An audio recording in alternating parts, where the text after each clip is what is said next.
E raise to minus y वेगळं plus x e raise to minus y.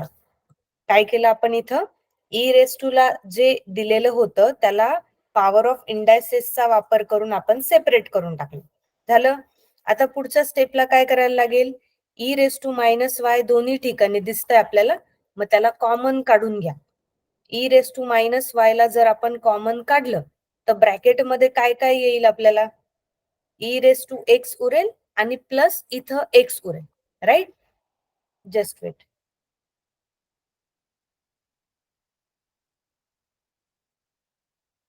dy upon dx is equal to e raise to minus y common काढला e raise to x plus x आपल्याला इतकं मिळालं. आता काय केलं पाहिजे x आणि वाय जर आपल्याला सेपरेट करायचं आहे तर काय स्टेप केली पाहिजे.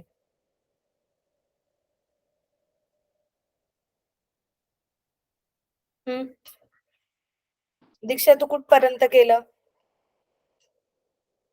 मॅम माझ्या सगळ्या स्टेप चुकल्या.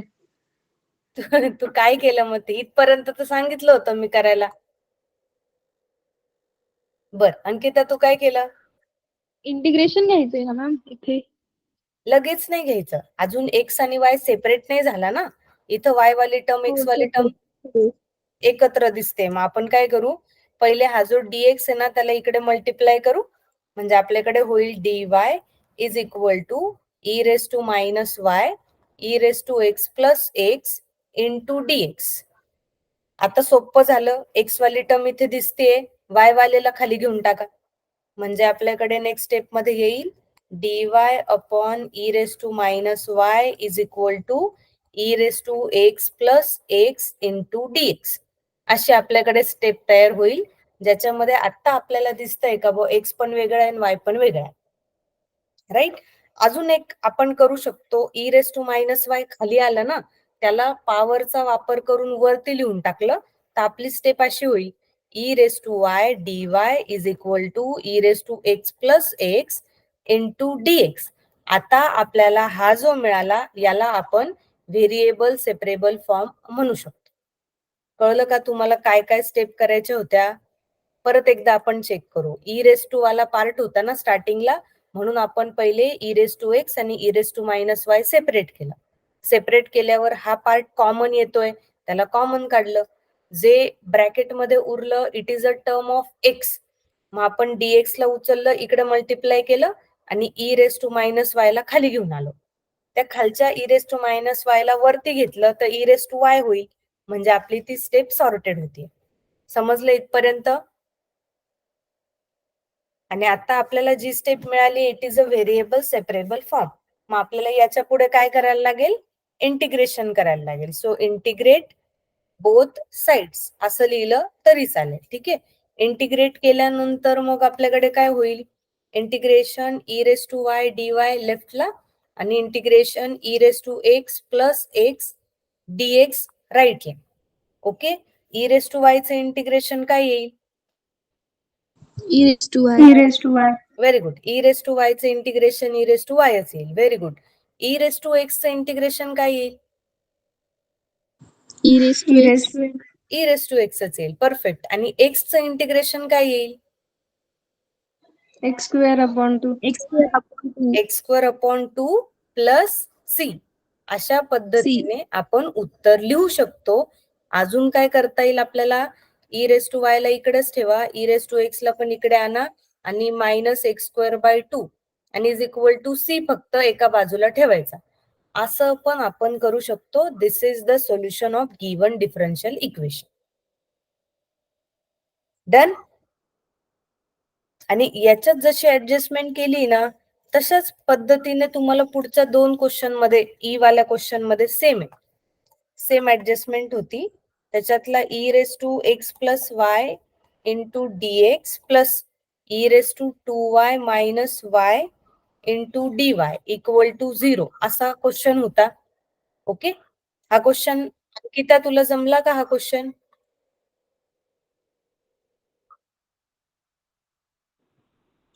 येस मॅम केलंय मी सॉल्व. Okay good.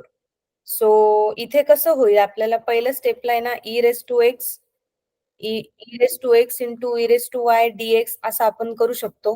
म्हणजे मी फक्त काय केलं, जी पॉवर वाली टर्म होती एक्स प्लस वायची, त्याला रूल नुसार आपण सेपरेट करून टाकलं. इथे सेपरेट नाही करायचं, पहिले इथं कॅल्क्युलेट करून घ्यायचं.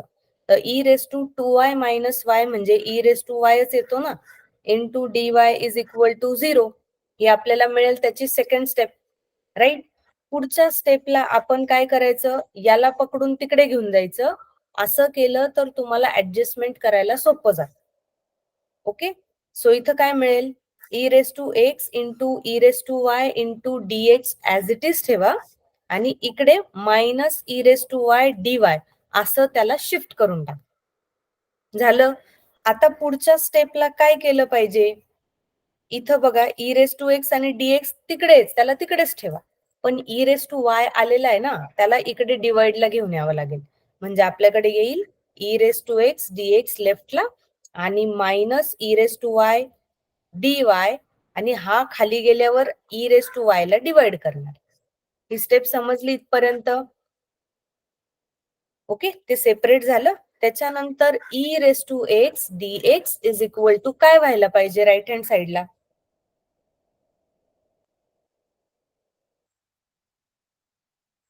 मॅम मी तिथे ई रेस टू वायच केलेलं आहे. E raise to y into d y.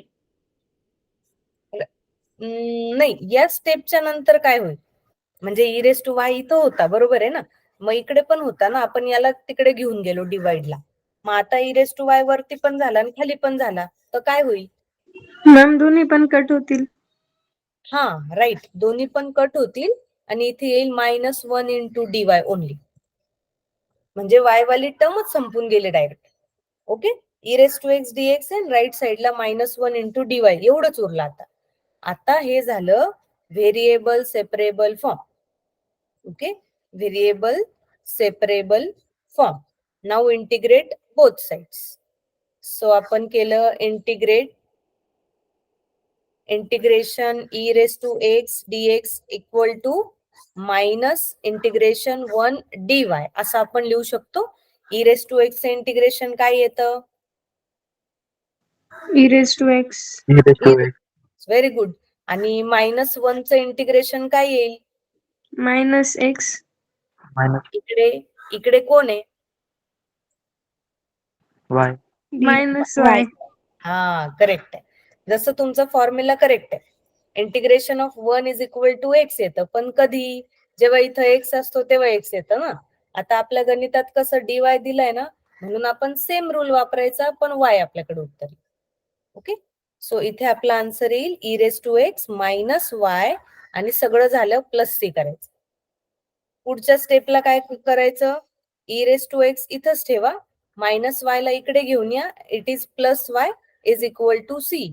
Is the solution of differential equation असं आपण लिहू शकतो. क्लिअर झालं? सिद्धांत, तू किती क्वेश्चन सोडवले? मॅम थोडेच सोडवले. थोडेच सोडवले का रे बाळा? नंतर आता प्रॅक्टिकल चालू होणार आहे ना, मग त्यांचे सबमिशन चालू. अच्छा, ओके, ठीक आहे, नो प्रॉब्लेम. ट्राय करा, जसं आधी पण मी डिस्कशन केलंय, तो टॉपिक त्या दिवशी एंड करायचा. कारण ना 1 किंवा 2 दिवस, म्हणजे आता कालचा दिवस झाला, आज हा टॉपिक फायनल करा. कारण नेक्स्ट टॉपिक आहे ना, ते असे हेवी होत जातात, मग ते ना थोडेसे डोक्याच्या वरतून निघून जाते, असं जर आपण प्रॅक्टिस नाही केली तर. म्हणून फक्त ट्राय करा की ऍटलिस्ट तेवढे एक्झाम्पल तरी रिव्हिजन करा आणि त्याच्याशी रिलेटेड एक्झाम्पल सॉल्व्ह करा, म्हणजे तुम्हाला नंतर लोड नको यायला. आता आपण स्टेप बाय स्टेप एंट्री करतोय ना, मग ते इझी वाटते. डायरेक्ट जम्प केली तर मग कॉम्प्लिकेटेड वाटते. विशाल, तू किती सोडवले? मॅम लास्ट वाला राहिला फक्त, ओके, बाकी सगळं झालं. बाकी सगळे झालं, परफेक्ट. दीक्षा, तुला डाऊट क्लिअर झाला तुझा? काय केलं होतं तू याच्यामध्ये नेमकं? मॅम या सम मध्ये लास्ट 2 स्टेप बाकी होत्या. लास्ट 2 स्टेप, ओके, ठीक आहे, मग काही प्रॉब्लेम नाही. आणि हा वाला क्वेश्चन तू इनकम्प्लीट लिहिलाय का, चेक कर बरं. म्हणजे मला पाठवताना तो इनकम्प्लीट दिसतोय. इकडे डीएक्स आहे का डीवाय आहे? चेक करा बरं सगळ्यांनी. स्टार्टिंगला डीवाय अपॉन डीएक्स आहे. अच्छा, इकडे dy upon dx is equal to असं क्वेश्चन आहे का? हो. ओके, ठीक आहे. मग आता याला कसं सॉल्व्ह करायचं, मी फास्ट लिहिते. डीवाय अपॉन डीएक्स सेपरेट करा, e raise to 3x e raise to minus 2y plus x square e raise to minus 2y. E raise to minus 2y common दिसतोय, त्याला कॉमन काढून घ्या. Dy upon dx is equal to e raise to minus 2y common, bracket मध्ये e raise to 3x plus x square. झालं. आता y वाली term y कडे घेऊन यायची, म्हणजे dy upon e raise to minus 2y होईल आणि dx इकडे शिफ्ट होईल, e raise to 3x plus x square into dx असं आपल्याला स्टेप मिळेल. पुढच्या स्टेपला खालचा जो E raise to minus 2y त्याला वरती घेऊन जा. It is e raise to 2y dy is equal to e raise to 3x plus x square into dx. Okay, याच्यानंतर इथं काय येईल, व्हेरिएबल सेपरेबल फॉर्म. ओके, मग इंटिग्रेट बोथ साइड्स. मग आपण इंटिग्रेशन केलं तर काय उत्तर येईल ई रेस टू 2y चं? E raise to 2y upon d by dx 2y. Okay, ठीक आहे. पण विशाल, आता ही जी स्टेप आहे ना ती आपल्याला डायरेक्ट कॅल्क्युलेट करून लिहायची. म्हणजे तू स्टेप बरोबर सांगितली, पण जे खालचं तू बोललं ना डेरिव्हेटिव्ह ऑफ 2y, तर ते कॅल्क्युलेट करून डायरेक्ट उत्तर लिहायचं. तर सांग बरं 2y चं डेरिव्हेटिव्ह काय येईल? E raise to 2y upon 2. Perfect, आपलं आन्सर हे सांगितलं पाहिजे. इथं आपण E raise to 2y upon 2 उत्तर येत आहे. पॉइंट कळला? तुमच्या स्टेप करेक्ट आहे, पण इथे तुम्ही स्टेप नाही लिहायच्या डिटेलमध्ये. त्या स्टेप कुठे एक्सपेक्टेड आहे, डेरिव्हेटिव्हच्या टायमिंगला एक्सपेक्टेड आहे. आता तुम्ही डिफरन्शियल इक्वेशन करताय, म्हणजे डेरिव्हेटिव्ह झालं, इंटिग्रेशन झालं, आता डिफरन्शियल इक्वेशन आहे. तर इथे तुम्ही स्टेप नाही लिहिला, डिरेक्ट केलं तरी चालेल. Okay, e raise to 3x चं इंटिग्रेशन काय येईल? E raise to x e raise to 3x upon फक्त e raise to 3x upon 3. Upon 3, correct. Plus आणि एक्स स्क्वेअरचं इंटिग्रेशन काय रेस येईल? To x cube upon 3. X cube, right, x cube upon 3 plus c. हे आपलं उत्तर आलं. याला आपण अजून व्यवस्थित लिहू शकतो. E raise to 2y upon 2 ला इकडे घ्या, e raise to 3x upon 3 ला इकडे आणलं आपण, मायनस एक्स क्यूब अपॉन 3 केलं आणि इज इक्वल टू सी असं लिहिलं. किंवा या दोघांना गायब होईल असा कोणता नंबर आहे की ज्याने मल्टिप्लाय केलं का 2 पण गायब होईल आणि 3 पण गायब होईल? 6. Perfect. LCM of 2 and 3 is 6. म्हणून मग आपण काय करायचं, 6 ने मल्टिप्लाय करून पण इक्वेशन बनवू शकतो आपण. म्हणजे कसं, मी मुद्दाम इथं लिहून देते तुम्हाला. ओके, असं गणित आहे. E raise to 3x upon 3 and x cube upon 3 आहे इक्वल टू सी. आपण काय करू, इक्वेशन पाहिजे ना आपल्याला प्रॉपर फॉर्म मध्ये, मग मल्टिप्लाय बाय 6 करू शकतो आपण. 6 ने मल्टिप्लाय केलं तर इथं 3 येईल, 3 E raise to 2y minus इथं 6 ने केलं तर इथं 2 येईल, 2 ई रेस टू 3x आणि इथं पण 2 एक्स क्यूब अशी टर्म येईल आणि इज इक्वल टू इथं 6 येईल. याचं टेन्शन घ्यायचं नाही. याला पुढच्या स्टेपला सी डॅश म्हणायचं आणि त्याला गायब करून टाकायचं. झालं आपलं काम. Is the solution of differential equation असं आपण उत्तर लिहू शकतो. कॉन्स्टंटचा गेम काय आहे, कॉन्स्टंटला तुम्ही कसं पण मल्टिप्लाय करा, कसं पण डिवाइड करा, काही पण करा, त्याला तो कॉन्स्टंट आहे असा त्याचा मिनिंग आहे. ठीक आहे, कारण आपण जी ऍक्शन करतोय ना, 6 ने मल्टिप्लाय केलं, 6 इज ऑल्सो कॉन्स्टंट. मग 2 कॉन्स्टंट मल्टिप्लाय झाले तर परत कॉन्स्टंट मिळणार आहे. म्हणून आपण त्याला सी डॅश, के, एम, एन, ए, बी काही पण लिहू शकतो. ओके, तर आपण काय सी फॉलो करतो ना, म्हणून नेक्स्ट स्टेपला सी डॅश असं लिहून टाकायचं. क्लिअर? हा होता क्वेश्चन जो मॅक्झिमम सिमिलर होता पहिल्या क्वेश्चनला. आणि x square minus Y x square d Y plus, हा क्वेश्चन कोणाला जमलाय रे? मॅम माझा तोच राहिला फक्त. अच्छा, विशालचा तोच राहिला. ओके, धीरज तू सोडवलं का नाही? ट्राय केलाय मॅम. ट्राय केलाय. ओके, काही गडबड आहे का त्याच्यात? बरं ठीक आहे, आपण बघू. क्वेश्चन दिसतोय? क्वेश्चन मध्ये युनिक गोष्ट काय दिसते? इथे मला एक्स स्क्वेअर सेम दिसतोय, इथे मला वाय स्क्वेअर सेम दिसतोय. त्याला कॉमन काढून घ्या पहिले. म्हणजे मग माझ्याकडे काय येईल? एक्स स्क्वेअर कॉमन काढला तर माझ्याकडे येईल 1 minus y into d y. आणि प्लस इथून जर आपण वाय स्क्वेअर कॉमन काढला तर मला मिळेल 1 plus x into d x equal to 0. ही मला पहिली स्टेप मिळाली. ठीक आहे, याच्यानंतर नेक्स्ट स्टेप मध्ये आपण याला तिकडच्या बाजूला घेऊन जाऊ, म्हणजे आपल्याला शिफ्टिंगला सोपं पडेल. मग काय झालं? 1 minus y dy is equal to minus y square 1 plus x dx. आता मी सेपरेट करून टाकलं. आता काय वाटतंय तुम्हाला, कोणाला कुठे शिफ्ट केलं पाहिजे? एक्स स्क्वेअरला राईट हँड साइड आणि वाय स्क्वेअरला left hand side. Right, x स्क्वेअरला इकडे नेलं पाहिजे कारण dx इथे आहे, आणि वाय स्क्वेअरला इकडे आणलं पाहिजे कारण dy इकडे. मग आपण काय करू?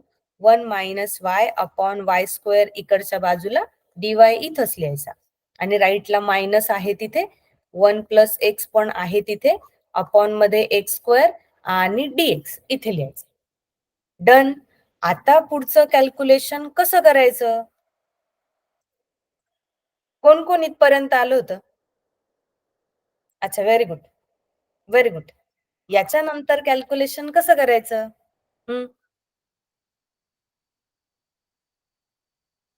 याला फॉर्म्युला आहे का? हा विशाल बोल. इंटिग्रेट करायचं दोन्ही साईडला. इंटिग्रेट करायचं ना, पण मग इंटिग्रेट करण्यासाठी तुला हा असं वाटतंय का आता याचं इंटिग्रेशन लगेच येईल बा? ज्या स्टेपला तुला वाटलं की हा इंटिग्रेशन घ्यायला रेडी आहे तेव्हा इंटिग्रेशन म्हणून घ्यायचं. आता हा तुम्ही इथं लिहू शकता व्हेरिएबल सेपरेबल फॉर्म, पण not ready to take integration. मग काय केलं पाहिजे? असा कोणता फॉर्म्युला आहे का बरं? ऍक्च्युली ना बेसिक कॅल्क्युलेशन यूज होत आहे तिथे. तुम्हीच सांगा मला. 5 मायनस 4 अपॉन 2 असेल तर आपण याला असं लिहिलं तर चालेल का?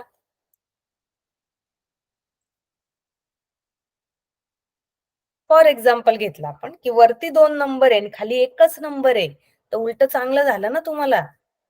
आलं का लक्षात? वरती 2 आहे आणि खाली एकटा आहे ना, तर तुम्ही त्याला सेपरेट करू शकता. म्हणजे आपल्याकडे इथे येईल 1 upon y square minus Y upon y square into d Y पहिल्या टर्म मध्ये, आणि इथे minus common 1 upon x square plus x upon x square अशी सेपरेट टर्म केली आपण. आता कोण कॅन्सल होतोय त्याला कॅन्सल करून टाका. म्हणजे वाय स्क्वेअर आणि x square. Direct Y square cancel होईल का? एक एक वाय आणि एक एक एक्स कॅन्सल होईल.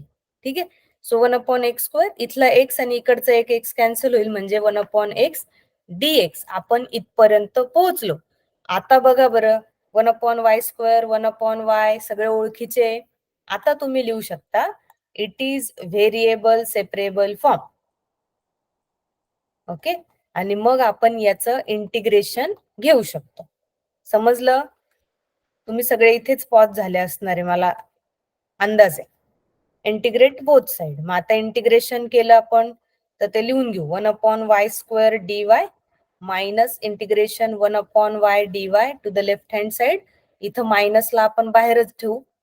Integration of 1 upon x square dx and plus integration 1 upon x dx असं आपण इथे लिहू. ओके, आता बघा 1 अपॉन वाय स्क्वेअरचं इंटिग्रेशन काय येईल?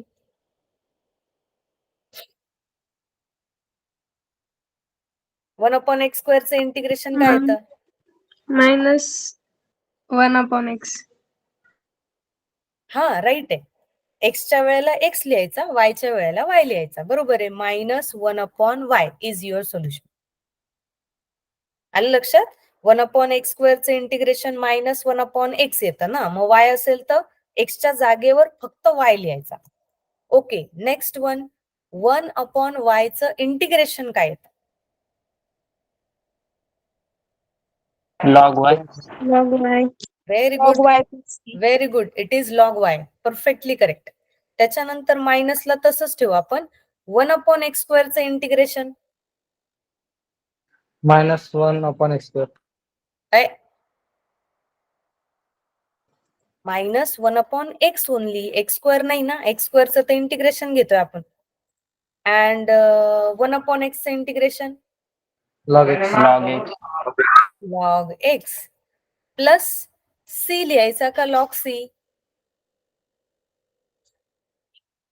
log c.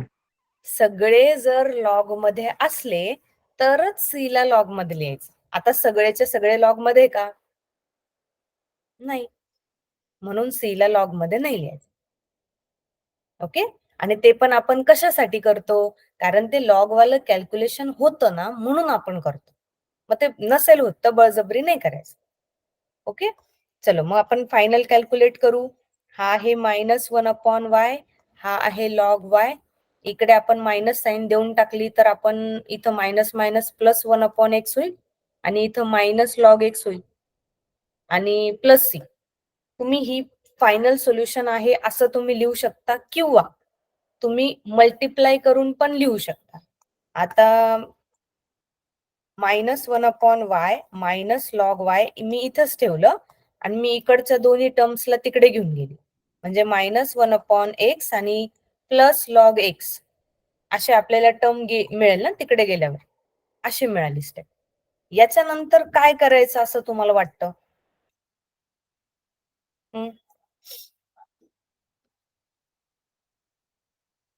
बघा बरं, काय करायचं असं तुम्हाला वाटतं की जे केल्याने कॅल्क्युलेशन इझी होईल, सोपं होईल? log x अगोदर log लिहायचा x -log y, minus log y. -1/y -1/x. चालेल. log x ला आपण पुढे घेऊन टाकू. log y ला त्याच्या शेजारी लिहू मायनस वाला. त्याच्यानंतर हे दोघंचे दोघं मायनस आहे म्हणून काही प्रॉब्लेम नाही.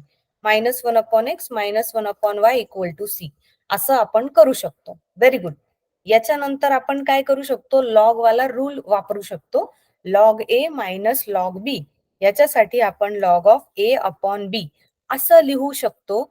याच्या पुढे काहीही उद्योग करायचा नाही. इथपर्यंत लिहिलं सफिशियंट आहे. किंवा पूर्ण इक्वेशनला multiply by x into y केलं तरी चालेल. x इंटू y का बरं घेतलं मी? कारण इथं x आहे आणि इथं y, म्हणजे दोघांचा LCM घ्यायचं. ते मगाशीच आठवतं ना, 2 आणि 3 होतं तर आपण 6 घेतला होता. तसं इथं x आणि y तर आपण x इंटू y घेऊन टाकू. मग इथं येईल xy into log of x/y. Calculation काहीही होणार नाही. इथं वरती xy ने मल्टिप्लाय झालं तर x कॅन्सल होईल, y उत्तर येईल. आणि इथं xy ने मल्टिप्लाय झालं तर y कॅन्सल होईल, x उत्तर येईल. सो फायनली तुम्ही अशा पद्धतीने is the solution of given DE असं लिहायचं. गिवन DE किंवा मग इक्वेशन लिहायचं डिफरन्शियल इक्वेशनला आणि मग म्हणायचं is the solution of differential equation. झाला का हा क्वेश्चन क्लिअर? Very good. याच्या व्यतिरिक्त अजून कोणता क्वेश्चन होता की ज्याच्यात प्रॉब्लेम आला तुम्हाला? अंकिता तुझा याच्यातच होता का राहिला?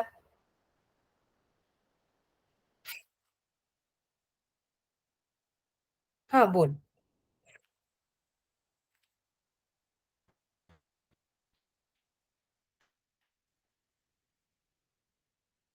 बोल बोल.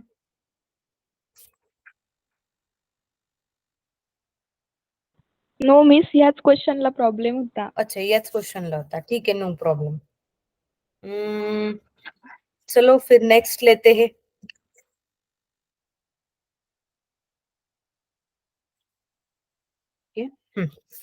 Solve the differential equation. पुढचा टॉपिक घेऊ आपण. इथपर्यंत प्रॉब्लेम नसेल तुम्हाला तर. सॉल्व द डिफरन्शियल इक्वेशन असं म्हटलंय. Solve the differential equation. Equation आहे y minus x into dy by dx is equal to y² plus dy by dx असा क्वेश्चन दिलाय यांनी. आता बघा बरं का, इक्वेशन काय आहे? y minus x into dy upon dx is equal to y² plus dy upon dx असा क्वेश्चन दिलाय. काय केलं पाहिजे असं तुम्हाला वाटतंय? म्हणजे आतापर्यंतच्या गणितात एकच डीवाय बाय डीएक्स होता, इथं 2 2 आले. मग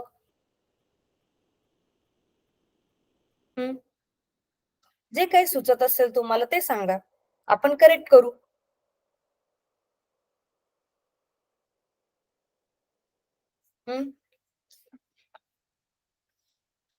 करायचं तर सेम आहे ना आपल्याला. मॅम हा बोल. त्या एक्स डीवाय अपॉन डीएक्स ला तिकडे पाठवलं चालेल का? हा चालेल, व्हेरी गुड.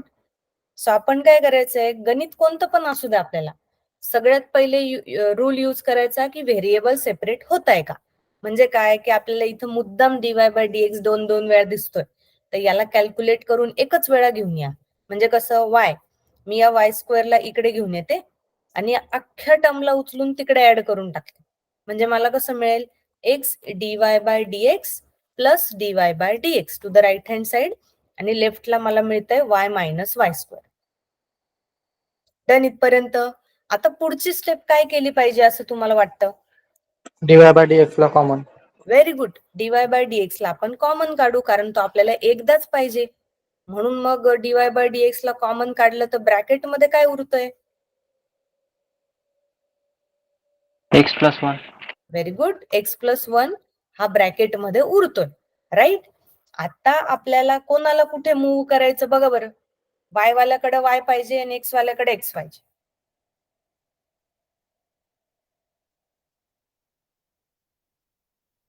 काय करायचं? डीवाय ला इकडे न्यायचं का?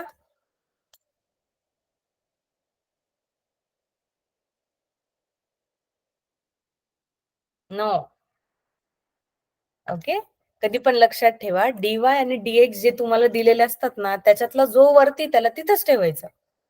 त्या दुसऱ्याला तिकडे शिफ्ट करायचं, म्हणजे डीएक्स इकडे जाईल. म्हणजे आपल्याला काय मिळेल, y minus y square into dx is equal to x plus 1 into dy.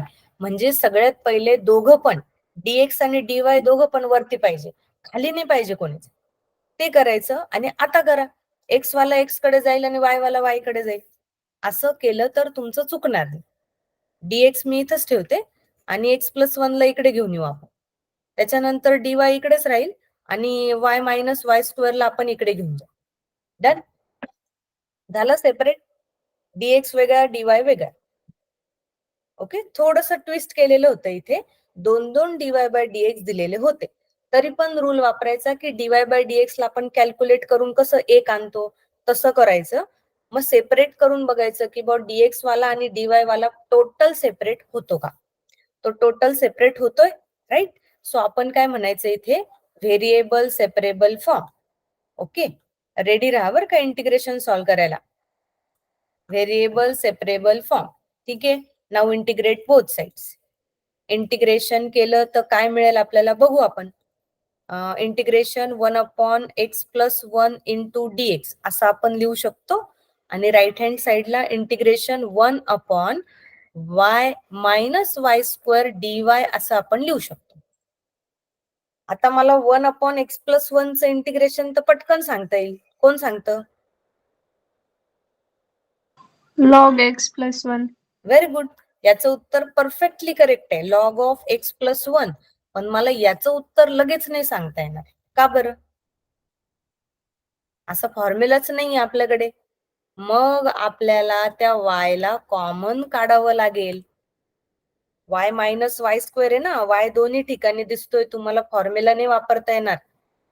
Okay, log वाला पण नाही वापरता येणार आणि इनवर्स वाला पण नाही वापरता येणार. मग आपल्याला काय करावं लागेल, वाय ला Partial कॉमन. येस. आणि याच्या नंतर आपल्याला काय करायला लागेल, पार्शल फ्रॅक्शन. परफेक्ट. परफेक्ट. आपण या टाइपचे इंटिग्रेशन कशाने सोडवतो, पार्शल फ्रॅक्शनने. म्हणून आपण असं करणार, इंटिग्रेशन ए अपॉन पहिली टर्म आणि बी अपॉन दुसरा ब्रॅकेट कोण येतो, 1 minus Y. 1 minus y into d y असं आपलं गणित तयार होतंय. आता काय करा, मुद्दाम इथं प्रत्येक स्टेप मध्ये लिहिण्यापेक्षा आपण याला स्टार म्हणून टाका आणि फक्त एवढं कॅल्क्युलेट करून ए बी ची व्हॅल्यू काढा. कसं, a into 1 minus y plus b into y is equal to वरती कोण होता, कोणीच नाही म्हणजे 1. घ्या हे इक्वेशन, काढा बरं ए बी ची व्हॅल्यू.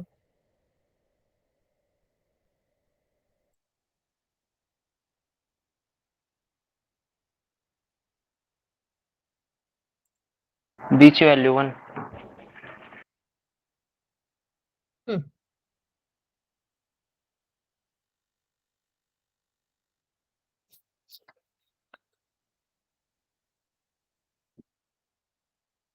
ए ची पण 1.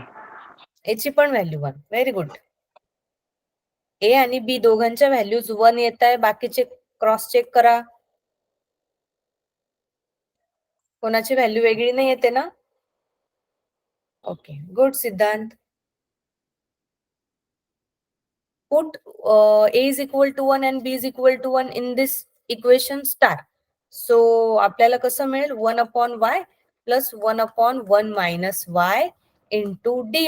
आता ते इंटिग्रेशन घेण्याच्या पॅटर्न मध्ये रेडी आले.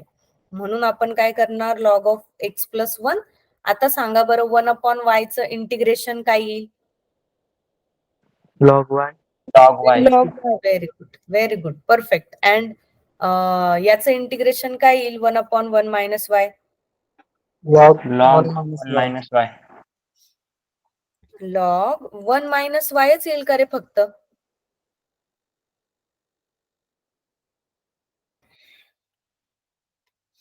काय वाटतं तुम्हाला?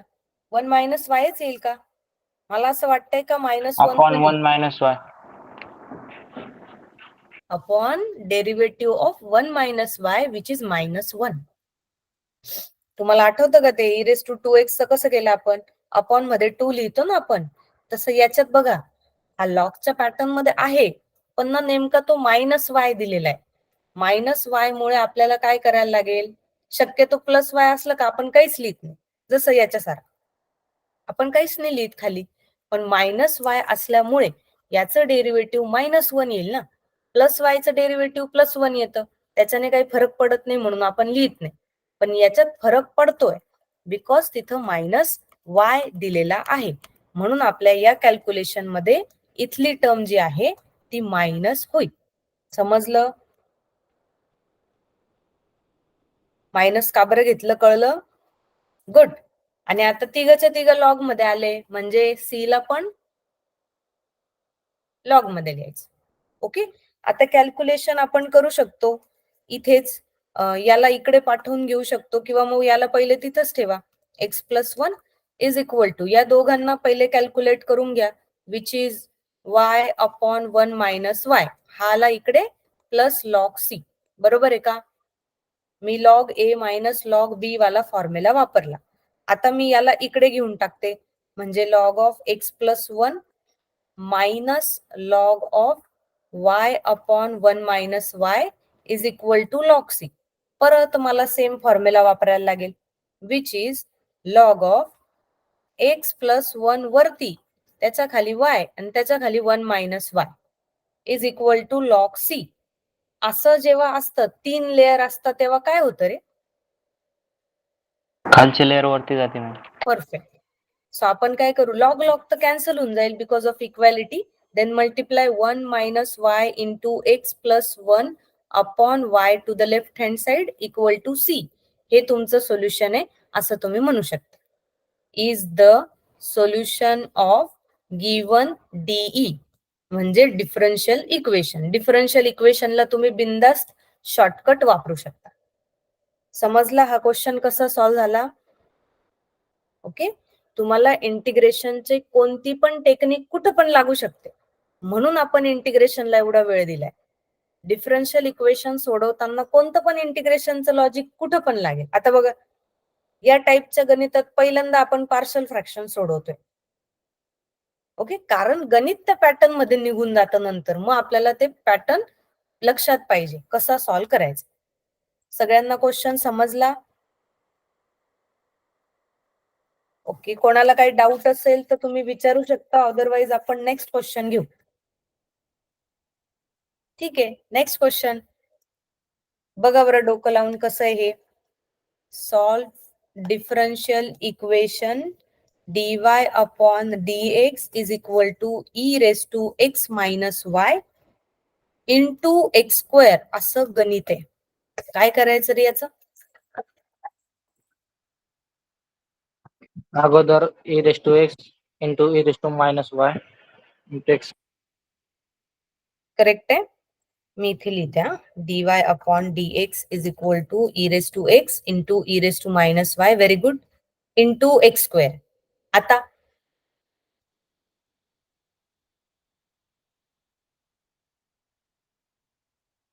आता काय करायचं? This step is right, but याच्या नंतर काय करायचं? अरे integrate both side. Integrate direct होईल का? अजून dy आणि dx सेपरेट नाही झाला, त्याला सेपरेट करा ना. तुम्हाला मॅम तो dx तिकडे पाठवायचा.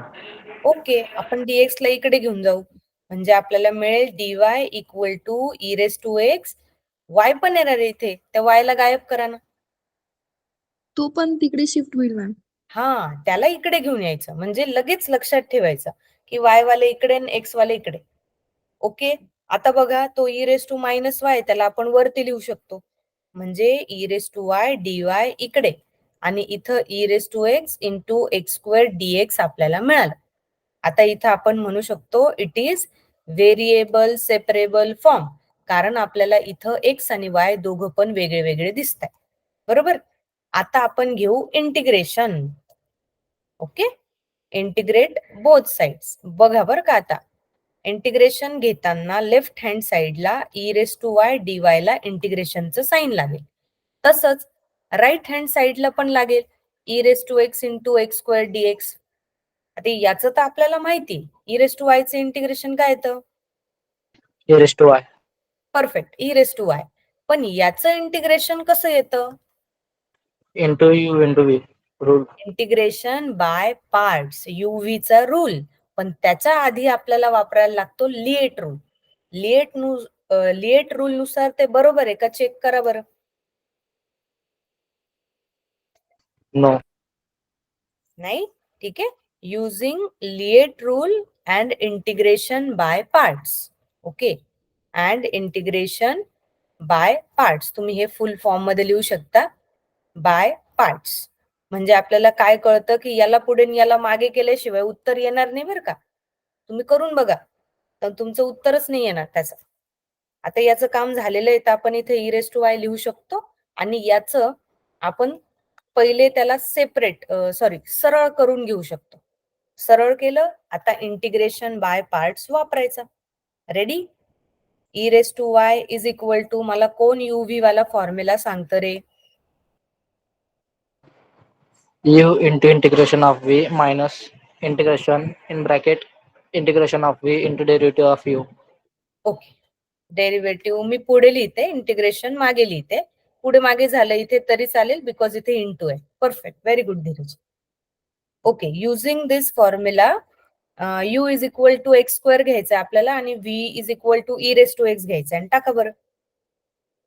काय म्हटलं मी इथे? X square into integration e raise to x dx असं होईल, मग मायनस होईल इंटिग्रेशन, इथं मग डेरिव्हेटिव्ह ऑफ एक्स स्क्वेअर होईल, integration e raise to x dx bracket complete dx. इथपर्यंत आपण पहिली स्टेप लिहिली, कॅल्क्युलेट अजून केलं नाही. आता आपण कॅल्क्युलेट करू. एक्स स्क्वेअरला तसंच लिहिलं, e रेस टू एक्सचं इंटिग्रेशन काय येतं? E raised to e x. raised to very good, e raise to x ला तसंच लिहिलं. What is derivative of x square? 2x. 2x 2x. Very good. e raise to x चे integration e raised to x. e raise to x into dx. असं आपल्याला step मिळाली. पण अजून आपलं ओरिजिनल इंटिग्रेशन गायब झालं नाही, म्हणून इंटिग्रेशन कम्प्लीट नाही झालं. मग काय करायला लागेल? e raise to y equal to x square into e raise to x. त्या 2 ला बाहेर काढा, तो कॉन्स्टंट आहे, आणि मध्ये आपल्याकडे आलं x e raise to x dx. याच्यासाठी परत इंटिग्रेशन बाय पार्ट्स वापरायला लागेल, बिकॉज त्याचं उत्तर डायरेक्ट येणार नाही, म्हणजे तो प्रॉडक्ट मध्ये आला ना परत. मग परत वापरा. कसं होईल? e raise to y equal to x square into e raise to x minus 2. सगळं काही कॅल्क्युलेशन ब्रॅकेटच्या आतमध्ये करा. पहिली term as it is. LIATE rule वापरायची गरज आहे का बरं आता? चेक करून हो. घ्या. ओके, लिएट रूल जर वापरला तर चेंज होईल का? No. चेंज होणार नाही. ठीक आहे, मग आपण कसं करू, एक्सला तसंच लिहिलं, ई रेस टू एक्सचं इंटिग्रेशन घेतलं, मग मायनस केलं, मग डेरिव्हेटिव्ह ऑफ एक्स घेतलं, integration of e raise to x घेतलं, डीएक्स ब्रॅकेट कम्प्लीट डीएक्स आणि हा ब्रॅकेट, असं प्रॉपर व्यवस्थित लिहायचं. पुढच्या स्टेपला ई रेस टू वाय तसाच, x square into e raise to x पण तसाच, -2 पण तसाच, एक्स ई रेस टू एक्सचं इंटिग्रेशन काय येतं, e raised to x. E raise to x, good, minus integration derivative of x काय येतं 1 1 into integration of e raise to x काय येतं e raised to x. Yes. So this step अशा पद्धतीने आपल्याला लिहिता येईल. बरोबर, पुढे कंटिन्यू करायला लागेल. नेक्स्ट स्टेपला ई रेस टू वाय इकडच्या बाजूला, इथे x square into e raise to x पण या बाजूला, पुढे -2 x e raise to x. आता मी काय केलं बघा, -2 ला मध्ये मल्टिप्लाय करून टाकलं, आता मायनस मायनस +2 आणि integration of e raise to x is e raise to x. आता सगळं कंप्लीट झालं म्हणून मी +c लिहू शकते. आणि फायनल सोल्युशन लिहिताना सगळं एका बाजूला करून टाका आणि फक्त c ला दुसऱ्या बाजूला ठेवा. ओके, कॅल्क्युलेशन पॉसिबल आहे का रे, काही चेक करून घ्या बरं. मला असं वाटतंय फक्त या तिघांमधून e raise to x common येईल, बाकीचं काही होणार नाही. E raise to y minus इथं x square -2x +2 e raised to x is equal to c. This is your solution. Is the solution of given DE. बघा बरं, तुम्हाला कळलं का, इंटिग्रेशन बाय पार्ट्स वापरायचं होतं, हे आपल्याला गणित सोडवता सोडवता रिअलाइज झालं पाहिजे, तेव्हा आपण सेफ मध्ये जाऊ, नाही तर मग गडबड होऊन जाईल. नाही, इथपर्यंत येऊन आपण सोडून देऊ. अजिबात घाबरू नका. एक्झाम्पल घ्या, डीवाय आणि डीएक्स ला सेपरेट करा, एक्स वाली टर्म एक्स कडे, वाय वाली टर्म वाय कडे सेपरेट करा, त्याला म्हणता variable separable form. Variable separable form झाला की इंटिग्रेशन घ्या. इंटिग्रेशन घेताना काही पण येऊ शकतं, डायरेक्ट फॉर्म्युला येऊ शकतो, सबस्टिट्यूशनची गरज पडू शकते, इंटिग्रेशन बाय पार्ट्स लागू शकतं, इंटिग्रेशन बाय पार्शल फ्रॅक्शन पण लागू शकतं, काही पण येऊ शकतं. आपल्याला ते काय म्हणतो ना, ट्यूबलाइट पेटली पाहिजे की हे करायचंय. मग इथं इंटिग्रेशन बाय पार्ट्स एकदा नाही दोनदा करायला लागलं, कारण तो एक्स स्क्वेअर होता, डेरिव्हेटिव्ह घेतल्यावर 2x झाला आणि 2x चा मग खाली 2 झाला, म्हणून आपल्याला ते कॅल्क्युलेशन दोनदा करावं लागलं. क्लिअर सगळ्यांना हा क्वेश्चन? याच्यात कोणाला काही डाऊट? Okay, good. सो पुढचे ना क्वेश्चन थोडेसे थेरॉटिकल आहे. बघू आपण पुढचा क्वेश्चन काय, तो पहिले समजून घेऊ आणि मग सॉल्व्ह करू. Ready? If the slope of the curve, बघा, if the slope of the curve आठवतं का रे फर्स्ट सेमिस्टरची लाईन? बघा बरं का, ती कॉन्सेप्ट यूज करायची तुम्हाला. Passing through the point point is 2,3 is x plus 3 and find the equation of the curve. Find the equation of the curve असा आपल्याला क्वेश्चन दिलेला आहे. याचं कसं सॉल्व्ह करायचं रे, काय वाटतं तुम्हाला? dy upon dx equal to x plus 3. Why?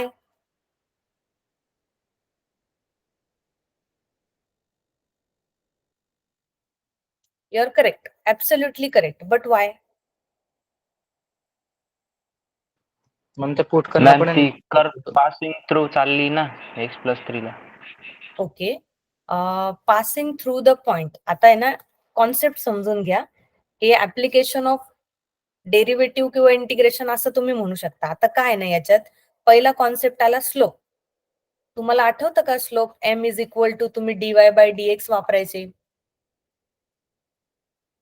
ठीक आहे, सो स्लोपचे आपले 3-4 फॉर्म्युले होते. थीटा वाला फॉर्म्युला होता, मग y2 - y1 वाला फॉर्म्युला होता. तर असे 2-3 फॉर्म्युले होते. आता लक्षात घ्यायचं की इथे तुम्हाला टॅन्जंट किंवा स्लोप असा वर्ड आला की त्याचा मीनिंग होतो dy/dx आपल्याला दिलेला आहे.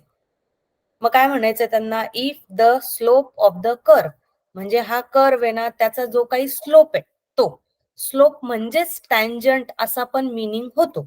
म्हणून मी तुम्हाला म्हटलं स्लोप किंवा टॅन्जंट असा वर्ड यूज केलेला असला की तुम्ही त्याच्या जागेवर dy/dx घेऊ शकता. Okay. Curve passing through the point, हा जो पॉइंट आहे जिथून ते क्रॉस करताय त्या पॉइंटला आपण 2,3 म्हटलंय आणि त्याची व्हॅल्यू म्हणजे स्लोपची व्हॅल्यू आपल्याला x+3 दिलेली आहे. हे एवढंच आपल्याला याच्यावरून घ्यायचं. समजलं का? ओके. म्हणजे स्लोप किंवा टॅन्जंट असं डिस्क्रिप्शन मध्ये आलं की त्याच्या जागेवर डायरेक्ट dy/dx घेऊन टाका. एकदम सोप्या भाषेत. हा, dy/dx इज इक्वल टू जे काय आपल्याला दिलंय ते. इथून आपलं गणित तयार झालं. आपल्याला आता x आणि y वेगळे वेगळे करायचे. आता x आहे तिथं, y तर दिसतच नाहीये. म्हणून आपण काय करू, dy ला इकडेच ठेवू आणि आपण x+3 च्या शेजारी dx ला घेऊन जाऊ. झाले का व्हेरिएबल सेपरेट? बघा, कॅल्क्युलेशनची गरजच नाही पडली. Variable separable form ready. Variable separable form तयार झाल्यावर आपण इंटिग्रेशन घेतो. मग आपण म्हटलं इथं इंटिग्रेट बोथ साइड्स. ओके. मग कुठे गेला, हा इंटिग्रेशन dy लेफ्टला येईल, कोणीच नाही म्हणून आपण 1 लिहू आणि इंटिग्रेशन x+3 dx राईटला येईल. करा याचं इंटिग्रेशन. 1 चं इंटिग्रेशन काय येईल with respect to y? y. y. Very good. With respect to x x येतं ना, मग with respect to y y यायला पाहिजे. Is equal to integration of x काय येतं? x²/2. x²/2 is correct. And +3 चं इंटिग्रेशन काय येतं? +3 इंटू x प्लस c. अशा पद्धतीने आपण सोल्युशन काढलं. समजलं? म्हणजे नवीन काहीच नाही केलं याच्यामध्ये. उलट मला वाटतंय डिस्क्रिप्शन वाला सोपं पडलं. ठीक आहे. पण एक राहिलं, आपल्याला तो पॉइंट दिला होता ना रे, त्या पॉइंटचा आपण वापरच नाही केला. म्हणून आपल्याला इथे घ्यायचंय solution is passing through the point. जे आपल्याला पॉइंट दिलंय ना त्या पॉइंट मधून पास होत आहे.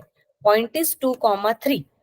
तर मग काम करा, या इक्वेशन मध्ये 2 आणि 3 टाकून द्या बरं, काय येतं बघू. c equal to 8+c. Find out value of c only. Good going. Okay. y ची व्हॅल्यू 3 आहे, इक्वल टू याची व्हॅल्यू 2 टाकली तर इथं 2च येईल आणि प्लस इथं 3 दुने 6 प्लस c. माझ्याकडे असं येत आहे ना, याला कॅल्क्युलेट करा आणि c काढा ना त्याच्यातून. 3 - 8 इक्वल टू, हा good, c is equal to -5. कळलं? आता या c ला या इक्वेशन मध्ये टाकून द्या. Put c equal to -5 in equation 1 आणि मग आपण म्हणू शकतो therefore y equal to x²/2 plus 3x - 5 is the required equation or required solution passing through 2,3. Okay, is the solution passing through. Solution पण म्हणू शकतो आपण, किंवा मग आपल्याला जे शोधायला लावलं होतं ते is the solution of differential equation passing through point 2,3. Difference कळला का? याच्यात आपण काय नवीन केलं या गणितात? डिस्क्रिप्शन होतं, त्याच्यात आपण स्लोप आणि टॅन्जंटला dy/dx म्हणतो हे क्लिअर केलं. मग आपण त्याची व्हॅल्यू लिहून घेतली, व्हेरिएबल सेपरेट केले, इंटिग्रेशन घेतलं. इंटिग्रेशन घेऊन झाल्यावर आपण त्याच्यामध्ये 2 आणि 3 हा पॉइंट टाकून दिला. 2 आणि 3 टाकल्यावर आपल्याला c ची व्हॅल्यू मिळाली. ती c ची व्हॅल्यू आपण परत इक्वेशन मध्ये टाकायची. आता आपण इथं काय केलं माहितीये का तुम्हाला? हे जे काढतोय ना आपण आतापर्यंत, याला जनरल सोल्युशन म्हणतात. जनरल सोल्युशन का बरं? तर c हा कोणी पण येऊ शकतो. It may be anything. Right. पण हे जे आपण काढलं याला पर्टिक्युलर सोल्युशन म्हणतात. म्हणजे पर्टिक्युलरली आपण सी ची व्हॅल्यू शोधली आणि ती त्याच्यात टाकली म्हणजे आपण पर्टिक्युलर सोल्युशन काढलं. तर याला पर्टिक्युलर सोल्युशन म्हणतात. ज्याच्यात आपण सी ची व्हॅल्यू काढून टाकणार आहे त्याला. आणि ज्याच्यात आपण सी ची व्हॅल्यू काढणार नाहीये, फक्त सी लिहिणार आहे, त्याला जनरल सोल्युशन म्हणतात. हा डिफरन्स तुम्हाला इंजिनिअरिंगला सगळ्यात जास्त वापरायचा आहे. म्हणजे इंजिनिअरिंगला एंट्री केल्याच तुम्हाला जनरल सोल्युशन आणि पर्टिक्युलर सोल्युशन. ठीक आहे. सो क्लिअर झालं तुम्हाला डिफरन्स काय आहे? फरक काय नाहीये, सी ची व्हॅल्यू काढायची, पॉइंट दिलेला असतो त्याच्यावरून आणि परत टाकून द्यायची. ओके, मग आता पुढचा क्वेश्चन लिहून देते मी. पुढचे क्वेश्चन होमवर्कला घेऊ आपण. फक्त तुम्हाला याच्यात बघूनच काही डाऊट वाटला तर विचारू शकता. Find the particular solution. बघा याच्यात हेडिंगच अशी दिली आहे, पर्टिक्युलर सोल्युशन काढायचं याच्यात, म्हणजे याच्यात सी ला शोधायला लागेल. Of differential equation dy upon dx is equal to 6 minus 3x असं दिलंय. Given at x is equal to 0 and y is equal to 0. Description वेगळं आहे, एक्स वाय ची व्हॅल्यू 0 0 टाकायची उत्तर मिळाल्यानंतर. जमेल का हा क्वेश्चन? कोणाला काही विचारायचं असेल, डाऊट असेल तर तुम्ही विचारू शकता. आता पुढचा क्वेश्चन बघा. पुढच्या क्वेश्चन मध्ये dx अपॉन dt असं दिलंय आणि इकडे t+4 दिलंय. ओके, आणि given x is equal to 0 आणि t इज इक्वल टू 0 दिलंय. काय गेम चेंज आहे याच्यात? डीवायच्या जागेवर dt आलं. काही फरक नाही पडला, फक्त व्हेरिएबल बदलले त्यांनी. आपण dy/dx मोस्टली लिहितो, यांनी काय केलं, y च्या जागेवर x टाकला म्हणून वरती x आलाय dx, आणि खाली x च्या जागेवर t टाकला म्हणून dt आलाय. बाकी काही नाही, व्यवस्थित जसं आपण सोडवतो तसंच सोडवायचं, फक्त x आणि t वापरायचं. आणि पॉइंट पण दिलेला आहे, तो पॉइंट लास्टला टाकून द्यायचा. ओके, त्याच्यानंतर फाइंड द पर्टिक्युलर सोल्युशन असंच हेडिंग आहे. Find the particular solution, PS असं म्हणतात त्याला शॉर्टकट मध्ये. Particular solution of differential equation dy upon dx is equal to e⁻³ minus y when y equal to 0 and x equal to 0. Same pattern वाला question आहे, e ला separate करून solve करा. अजून 2 क्वेश्चन आहे या टाइपचे, जे मी याच्यातच लिहून तुम्हाला शेअर करते. त्याच्यातलं पुढचं सगळ्यात महत्वाचं दिसतंय. जवळपास 7-8 क्वेश्चन पेपर मधलं क्वेश्चन आहे. Solve the differential equation 1 plus x cube into dy minus x square into y dx equal to 0. x is equal to 1 and y is equal to 2. Point दिलाय म्हणजे पर्टिक्युलर सोल्युशन शोधायचं. Okay, हा question most important दिलाय याच्यामध्ये 3 marks साठी, तो proper करा. 3 वेळा 4 मार्काला विचारला गेलाय आणि 3 ते 4 वेळा 3 मार्काला. अजून एक last question, y root of 1 minus x square dy plus x root of 1 minus y square dx is equal to 0. Heading same आहे, पर्टिक्युलर सोल्युशन काढायचे. x ची व्हॅल्यू आहे 3/5 आणि y ची व्हॅल्यू आहे 4/5. डन, एवढेच क्वेश्चन आहे. ओके, हा टॉपिक आपला कंप्लीट होतोय. इथपर्यंत व्यवस्थित एक्झाम्पल सॉल्व्ह करा. जे जे एक्झाम्पल मध्ये प्रॉब्लेम येतोय ना, ते नोट डाऊन करून ठेवा, मला पाठवून ठेवा, आपण लगेच उद्याच्या लेक्चरला सॉर्ट आउट करू. डन, होमवर्क कंप्लीट करा कंपल्सरी. ओके, आणि उद्या सेम 7 वाजता एक्झॅक्ट जॉईन करा, लेट नका करू. 2 मिनिटं आधी जॉईन केलं तरी चालेल, लेट केलं ना तर तुम्ही इम्पॉर्टंट पॉइंट मिस करून टाकता. ठीक आहे, तर लेट नका करू. ऑन टाइम शार्प टायमिंगला लेक्चर स्टार्ट होतं. ओके, चलो, सो उद्या भेटू 7 वाजता. Thank you, bye bye, good night.